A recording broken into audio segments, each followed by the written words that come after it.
So the cut alongside the left eye, and it's being looked at by Stanley Christodoulou, who says box on. Again, I don't see this fight going on 10 rounds. These guys throwing too much leather, and it's going to take its toll. It has to. That cut is alongside the eye, I believe, of Alexis Arguello, not above the eye.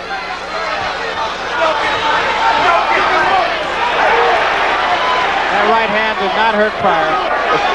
Pryor's making the mistake of letting that left jab float.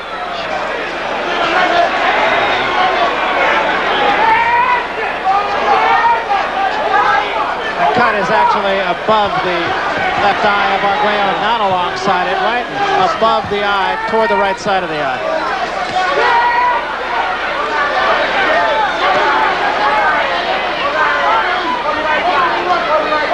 Pryor is trying to work on that as much as he can.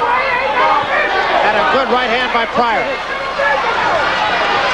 And the blood showing all around the eye of Arguello now. That's going to give him a lot of trouble. Arguello has been stopped on cuts once before. In his first loss, as a matter of fact.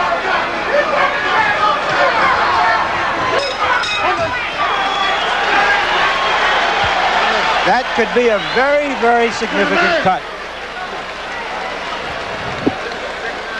Let's see if we can detect when that cut happened. Here's an exchange midway through the round. A clean right hand alongside the left side of Arguello's face, and that could have been where the cut was formed. No, we don't see it as yet, but there we see a 4-punch combination get through. Now we see the corner of Arguello working on that cut, and you can be sure that Pryor will work on it as well. Hay que tirar flaco. Okay. Coge aire, ¿cómo te sientes? ¿Bien? Bien, bien. Usted primero, tienes que hacer combinaciones. No lo dejes con confianza, ¿ok? No lo dejes con confianza. Tú tienes que iniciar rally de 4 o 5 rounds. Tú abres con el jab. Y termina con 4 o 5 golpes. No esperes por él. Well, the cut is a pretty nasty cut, and now I can't help but wonder if Arguello is not going to have to take the offense here. Well, unfortunately, Barry, they didn't have a chance to stop the bleeding. Aaron Pryor's going to hop right back on. Pryor has picked up the pace here without question. That lead-off right of Aaron Pryor is confusing Arguello, because Pryor moved one way, then he stopped and released that overhand right and go the opposite way. Alexis Arguello get his punches off. The bleeding is not very bad right at the moment. The swelling is still under the eye as well.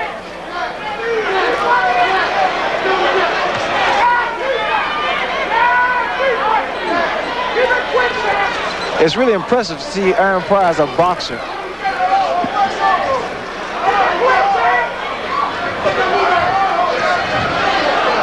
Pryor still pressing the action here. Has definitely picked up the tempo. As he knows his man's in trouble. An uppercut, and he right back with the left hand. That was a beautiful combination.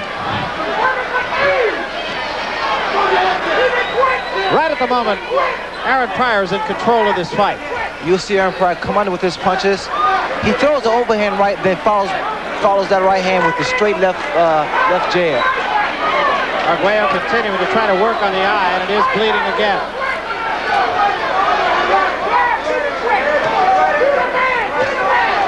There was a good right hand right on the eye. Arguello wants to get closer. All he's doing now is stalking Pryor, trying to get close to him, trying to measure him, trying to time him for some particular punch.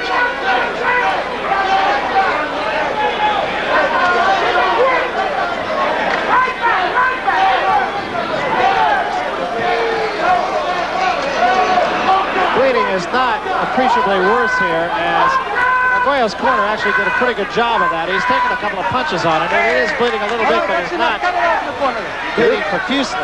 Well, the tables can be turned around if Arguello just picked the pace up now, because Pryor has slowed down tremendously than he did earlier. And that swelling under the eye is getting a little bit worse on Arguello as well. Arguello right at the moment, again, does not seem to have a lot of sting in his punches either.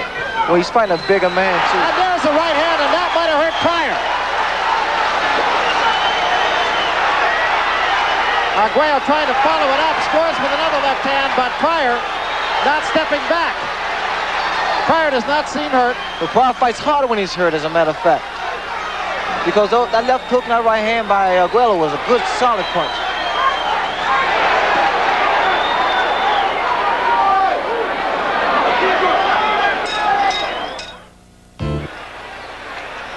Panama Lewis saying, don't fight his fight, fight your fight. He also said he's a blind fighter. I'm not sure that that's completely accurate. Pryor trying to pick it up here.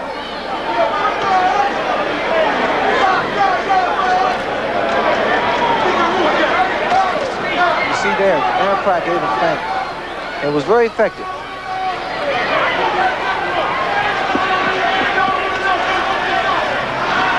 Arguello still seemingly waiting for an opportunity against Pryor here. Pryor continues to work on the eye.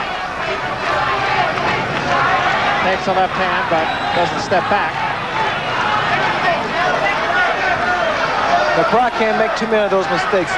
He has a very bad habit of just walking away from his opponent. And with a fight like Arguello, you can't do that. Crowd really into this fight, as you can hear. Very much in support of Alexis Arguello, who takes the combination from Aaron Pryor. I like the way Pryor is utilizing the whole ring. I mean, he's walking, he's stepping side to side, back and forth. The only thing I dislike is the way he keeps his hand. He floats his punches out, especially left jab. He's vulnerable for an overhand right. He is showing another whole side of him, though. He has not been completely the brawler in this fight. And he's fighting a very intelligent fight. And a combination scores again. Doesn't hurt Arguello, but nonetheless. For the moment, that cut over Arguello's eye is closed. Very few men can stand in the ring with Aaron Pryor.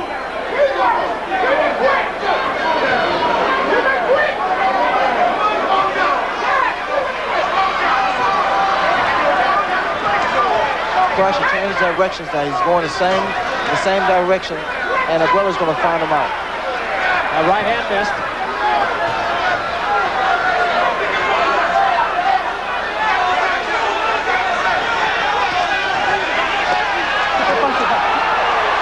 Referee Stanley Christodoulou warning Arguello, and between rounds, Panama Lewis went over to Christodoulou and said, tell him to keep his punches up.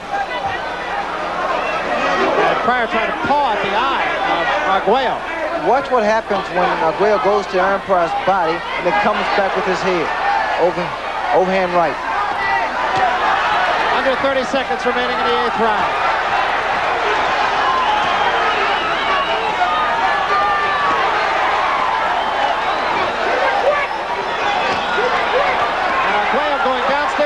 Upstairs, just as you mentioned, Ray. And again, takes a warning for low blows.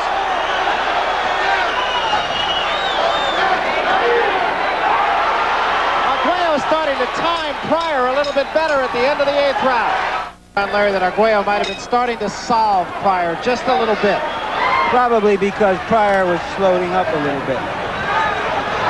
Round 9. As long as Aaron Pryor is able to maintain his pace, it'd be quite difficult for Arguello to figure him out. But once he slows down, Arguello comes on strong, gains momentum, and start working that body and up and back to the head. Panama Lewis between rounds said to Aaron Pryor, when you get inside, duke him out.